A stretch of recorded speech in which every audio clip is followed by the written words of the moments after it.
Salut les Tesla fans, je suis très content de vous retrouver aujourd'hui derrière l'écran de l'ordinateur pour discuter de la consommation fantôme ou de la consommation vampire de la Tesla Model 3.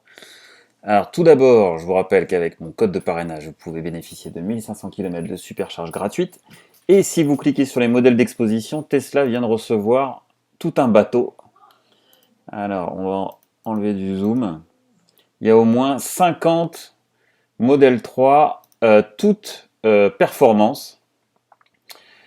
Allez, des blanches, des blanches, des blanches, des blanches, une bleue, des blanches, des blanches, des blanches, encore des blanches, des blanches, des blanches. Ils ont reçu un bateau entier.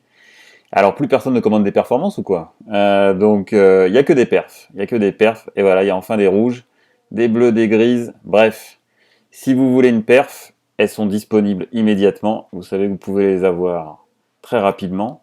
Si vous voulez une SR+, ou une long range, eh ben, il faudra patienter. En tout cas, ils n'en ont pas en expo. Voilà, ça c'était juste pour la petite anecdote. Alors, on se retrouve sur TeslaFi. Et sur TeslaFi, en fait, qu'est-ce que je voulais vous montrer? Je voulais vous montrer de la consommation fantôme. Alors, il se trouve que, en fait, on va passer sur Excel. Il se trouve qu'il y a plusieurs jours où j'ai pas du tout roulé et où ma voiture est restée au garage parce que j'ai des déplacements professionnels. Donc voilà, par exemple, du 4 au 10 octobre, sauf le 7, j'ai pas du tout roulé. Donc j'ai un garage dans lequel ma voiture dort. Ce garage n'est pas isolé, d'accord? Donc la température est à peu près sensiblement la température extérieure, moyenne de la journée, on va dire. Et ce qui est intéressant, et on fera cette vidéo sur plusieurs mois, je la reprendrai au courant de l'hiver, c'est déjà de comparer la période d'octobre où il faisait encore très beau, on avait entre 22 et 24 degrés max dans la journée, et entre 8 et 13 la nuit, à la période de novembre, donc voilà, du 12 au 19, pareil, ma voiture est restée au garage, et là on avait maximum 14 dans la journée, vous voyez, entre 10 et 14, et la nuit entre 1 et 7. Enfin, 7, c'était juste le dernier jour. Alors, grâce à TeslaFi, je vous rappelle que TeslaFi, c'est un logiciel ou un service qui se connecte à votre voiture et qui récupère toutes les informations de vos charges, de vos routes. Si je vous remontre une route, j'espère que c'est une bonne. Alors, on charge, mince, c'est pas le 4, je crois que le 3, voilà, par exemple. Donc là, voilà, j'allais à l'aéroport, justement. Non, je rentrais de l'aéroport vers ma maison. Donc vous avez tous vos profils, combien de temps vous avez roulé, quelle vitesse, quel temps il faisait, combien vous avez consommé, quelle était l'efficacité, quel est le coût, si vous rentrez les coûts horaires du kilowatt que vous chargez chez vous.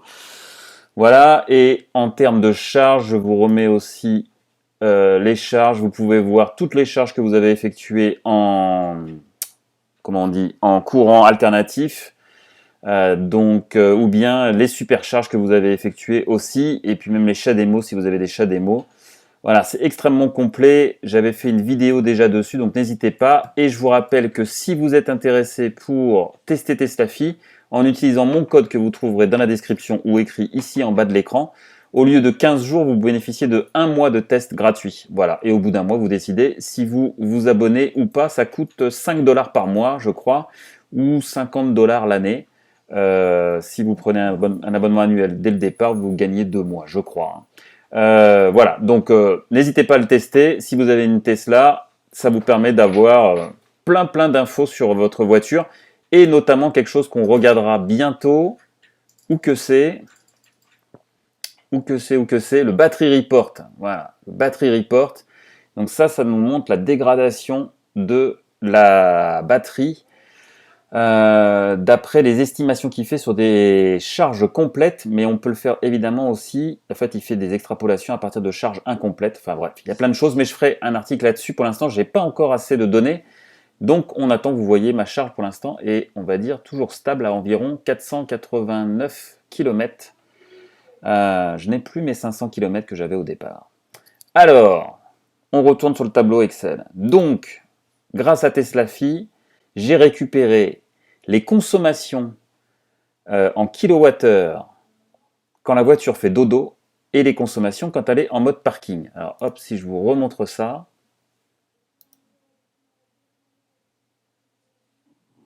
Charge. Toc. On prend un autre jour. Voilà, donc en fait, vous voyez sur une journée, de minuit à 9h15, là, la voiture faisait dodo. Ensuite, elle s'est réveillée pendant 42 minutes, peut-être parce que j'ai consulté mon application. Hein. Dès qu'on consulte son application, ça réveille la voiture. Elle se réveille, ceci dit, des fois, parce que des fois, j'ai vu que je n'ai pas consulté, et pourtant, elle a eu un petit réveil dans la journée. Elle s'est rendormie pendant 8h20. Elle s'est réveillée à nouveau pendant 40 minutes, et puis elle s'est rendormie pendant 5 heures. On voit que les consommations sont toujours un tout petit peu plus fortes quand on est en mode parking que quand on est en mode dodo.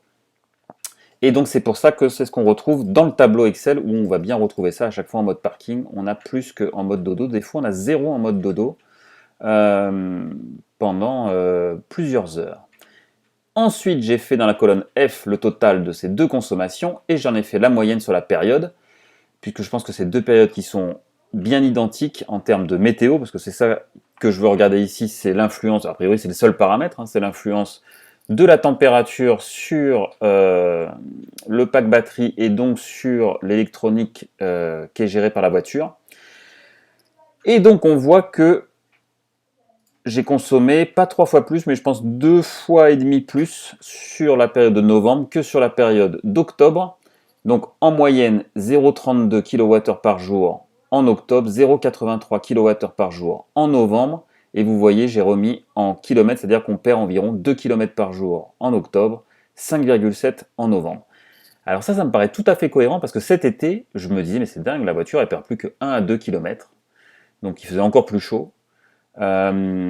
Et par contre, là, effectivement, en novembre, j'ai commencé à voir sur l'application, je voyais, parce que j'étais en kilomètres justement, je voyais que le chiffre baissait un peu plus rapidement. Donc c'est pour ça que j'ai voulu faire cette vidéo. Et effectivement, on perd un peu plus. Je pense qu'on reste encore à des niveaux très raisonnables, mais on verra si on a un hiver encore plus froid. Je ne sais pas, hein, j'habite dans le sud, dans les Bouches-du-Rhône, comme vous le savez. Donc déjà, avoir de 1 à 5 degrés la nuit, c'est assez bas.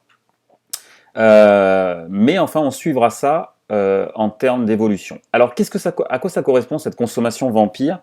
En fait, c'est la consommation de tout l'électronique de la voiture. Ça comprend évidemment les communications avec Tesla, parce qu'on sait que Tesla peut récupérer des données depuis la voiture. Alors, ça comprend aussi évidemment TeslaFi, qui des fois, alors je pense qu'ils l'ont énormément amélioré, hein, parce que maintenant ils réveillent beaucoup moins la voiture, ils laissent dormir. On peut définir les zones dans les réglages ici.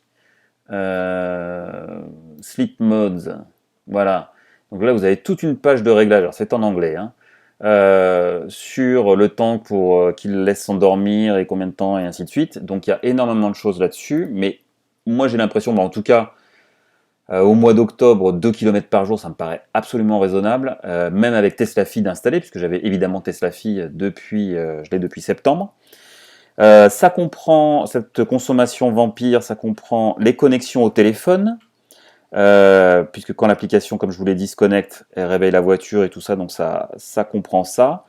Enfin, la possibilité de se connecter, en fait, à partir du moment où on lance l'application, on demande au serveur Tesla d'aller communiquer avec la voiture. Donc voilà, la voiture est donc, vous voyez, toujours dans un mode où elle doit être prête à recevoir une communication. Ça comprend aussi le petit module Bluetooth qui peut attendre de détecter un téléphone ou la carte, enfin surtout le téléphone, autour de la voiture pour ouvrir la voiture. Donc ça, c'est quelque chose qui est constamment aussi, une électronique qui est constamment en veille. Ça peut comprendre l'activation du Wi-Fi. Le Wi-Fi peut s'activer pour vérifier les mises à jour ou autres. Donc je pense que ça aussi, les modules Wi-Fi doivent consommer un petit peu. Et puis ça peut comprendre aussi le mode Sentinelle. Mais là, tous les jours, évidemment, quand la voiture est dans mon parking, Sentinelle est désactivé. Par contre, je vais vous montrer que le 2 octobre, j'avais laissé ma voiture à l'aéroport de Marseille-Provence sur le parking.